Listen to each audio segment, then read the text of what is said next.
રાજ્યભરમાં કોંગ્રેસ દ્વારા જય સરદાર યાત્રા યોજવામાં આવશે। કોંગ્રેસની પીએસસીની બેઠકમાં મહત્વના નિર્ણય લેવામાં આવ્યો છે।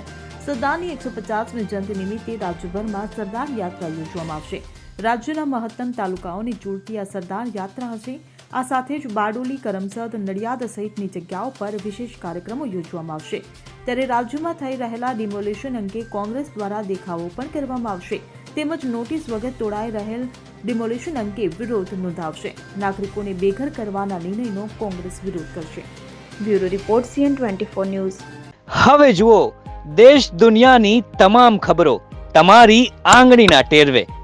ઉઠાવો મોબાઈલ અને Google Play Store પરથી ડાઉનલોડ કરો અમારી CN24 ન્યૂઝ મોબાઈલ એપ।